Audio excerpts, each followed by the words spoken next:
जय हिंद दोस्तों, आप सभी का स्वागत है आपके अपने यूट्यूब चैनल नौकरी तक पे। आशा आप अच्छे होंगे, स्वस्थ होंगे और जहाँ भी होंगे ज़िंदगी के जद्दोजहद में लगे होंगे।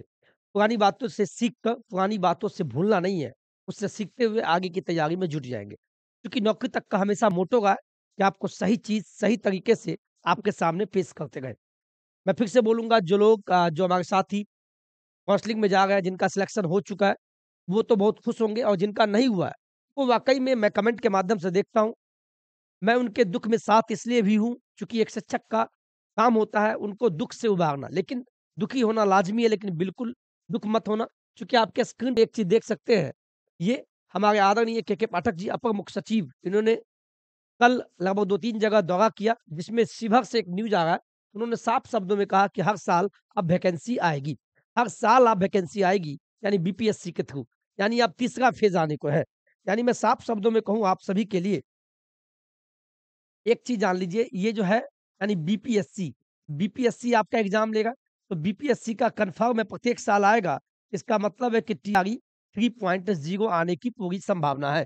टीआरई 3.0 आने की पूरी संभावना बढ़ जाती है। तो इस न्यूज़ से पहले एक चीज़ और बता देंगे, 2-3 बातें हम बताना चाहेंगे। ऐसी गलती कोई मत करना आफा-दाफी में, यानी कहने का मतलब हुआ जब नहीं हुआ, तो कुछ लोग अपसेटिंग में लग जाएँगे। आपके पास कॉल भी आता होगा धांधली वालों का, दलालों का। तो आप सुनते होंगे लाओ ना आपको बैठा देते हैं, इतना पैसा लगेगा। मेरे पास भी सुनने में आया है और ये सही भी है।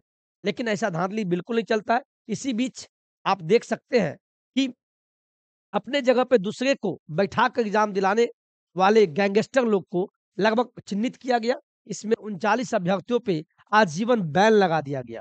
तो ऐसी गलती बिल्कुल ना करें, ये आपसे मेरा सलाह है।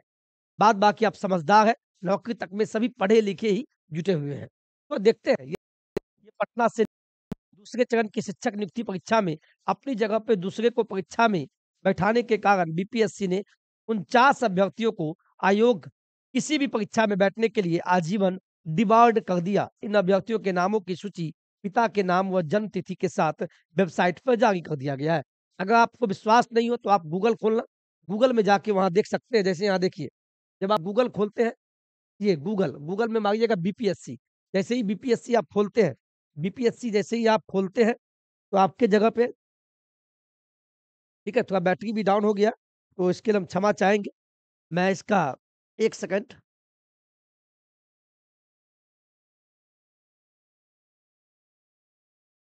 ठीक है, थोड़ा बैटरी डाउन हो गया था, माफ़ कीजिएगा, नहीं तो आपका ये क्या बोलते हैं, रिकॉर्डिंग कट जाता, इसीलिए मैं लाइटिंग मैनेज कीजिएगा। चलिए, तो आप जब बीपीएससी खोलते हैं, बीपीएससी आपके स्क्रीन पे यहाँ देखिएगा, बीपीएससी पे जब आप क्लिक करते हैं, कुछ चीज़ बताना चाहेंगे, तो ऐसी गलती ना करना। यहाँ देखिए, इम्पोर्टेंट नोटिस में 29 कल के डेट में आया हुआ नोटिस है, school teacher competitive examination 49 candidates involved impersonations have been debarred, यानी इसको बाहर कर दिया गया है। ये इतने का लिस्ट है, आप देख सकते हैं, आपके अगल-बगल भी कोई पकड़ाया हो, तो उसको बता दीजिएगा। आवश्यक सूचना में सभी का नाम है।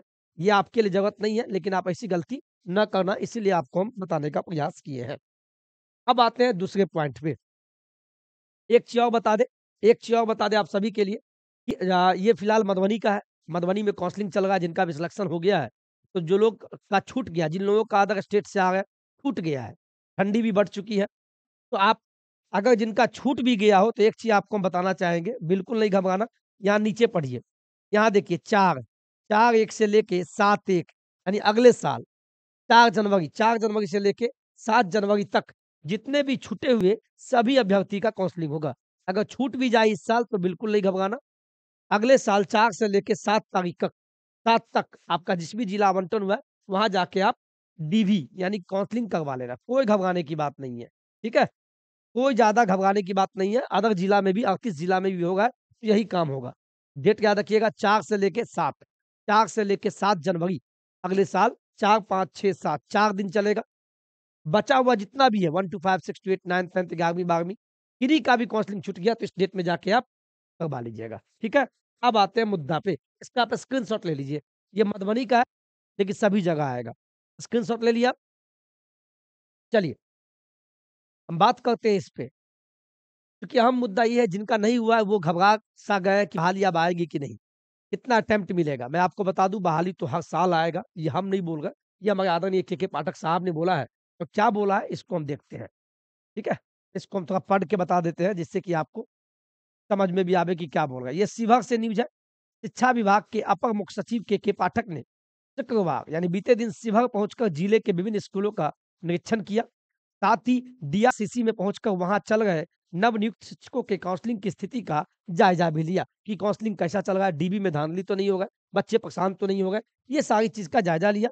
इसके अलावा डाइट में शिक्षकों के चल रहे प्रशिक्षण कार्यक्रम में पहुंचकर नवनियुक्त शिक्षकों को संबोधित किया एवं उनसे सीधा संवाद किया। और मैं चाहता भी हूँ कि आप भी नवनियुक्त शिक्षक हो, 1-2 नंबर 3 नंबर से छूट गया, हतोत्साहित मत होना। जिनका सप्लीमेंट्री रिजल्ट भी आ सकता है, और आएगा, का तो आएगा, लेकिन हम मांग करते हैं अच्छा आवे, तो सभी का उसमें अच्छा हो। के पाठक ने कहा कि अब हर वर्ष बीपीएससी के माध्यम से शिक्षक भर्ती होगी, इसके लिए शेड्यूल्ड जारी कर दिया गया है। ये न्यूज़ आप यहाँ यहाँ इसको आप स्क्रीनशॉट ले लीजिए, शायद काम आ जाए। देखिए, यहाँ देखिए, हर वर्ष बीपीएससी के माध्यम से शिक्षक भर्ती होगी, इसको आप स्क्रीनशॉट ले लीजिए। और बिल्कुल के पाठक साहब जो बोलते हैं वो करते हैं, सख्ती बरतते हैं, लेकिन किसके लिए? हम समाज के लिए, हम आपके बच्चे के लिए। मैं जानता हूँ मुझे भी दिक्कत होता है, लेकिन दिक्कत कुछ नहीं है, हमें वो प्रैक्टिस करवा रहे हैं। आप सोचिए बॉर्डर पे कोई अगर फौजी साहब है, हमारे देशभक्त, हम सभी देशभक्त हैं, कितना मेहनत करते होंगे, रात-दिन वहाँ ड्यूटी देते हैं, ठंड में भी। उसी प्रकार बच्चों को पढ़ाना हमारा कर्तव्य है। आप भी जब बहाल होंगे तो आपको भी पढ़ाना पड़ेगा। You will have to teach अच्छे से। तो हर साल बहाली आएगी, तो इसी बीच आपको हम बता दें, हर साल अगर बहाली आएगी तो आपको मैं अभी से कह दूँ कि आप सभी अभी से बीपीएससी एग्ज़ाम लेगा, तो अब अगला फ़ेज़ क्या होगा?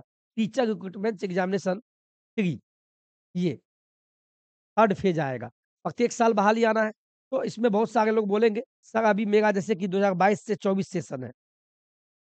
तो जहाँ तक मुझे लगता है, जिनका अभी 22 से 24 है, तो 24 में आपका जून में जाके आपका डिग्री कंप्लीट हो जाएगा, या कोई भी हो, डीएलएड वाले हो या बीएड वाले, डीएलएड हो डीएलएड हो या बीएड, कोई भी हो, अगर उनका सेशन अगर कंप्लीट हो जाता है 24 तक, तो बल्ले-बल्ले वो थर्ड फेज में बैठेंगे। कोई टेंशन की बात तो है नहीं, ठीक है? तो यही आपको बताने का प्रयास करते हैं कि आप जितने भी हैं, इसमें बिल्कुल टेंशन ना लें। बहाली आपका जल्द आएगा, तो इसमें आप लग जाइए। थर्ड फेज के लिए और हो सके तो आप अगर घर में एनसीईआरटी है, तो उसको आप फॉलो कीजिए, पढ़िए, समय अभी आपके पास है। क्या पढ़ना है? एनसीईआरटी। प्रश्न बहुत ज़्यादा पूछ रहा है, एनसीईआरटी पढ़ना है। ठीक है? बाद बाकी सेट के लिए आप समझदार हैं, हम बताते भी रहेंगे। फिलहाल यही न्यूज़ था। बीपीएससी हर साल आपको बहाली निकालेगा। इसमें आपको बहाल होना है तो पढ़ना पड़ेगा। सच्चाई से वाकिफ़ होइए, जो समय बीत गया। अगले साल में जोश के साथ, नए उमंग के साथ आप पढ़ते रहिए। नए साल की ढेर सारी शुभकामनाएँ, अग्रिम बधाइयाँ आप सभी को, आपके समस्त परिवार को और आपके माता-पिता को मेरा प्रणाम कहिएगा। नौकरी तक प्रणाम करता है। जय हिंद, जय भारत।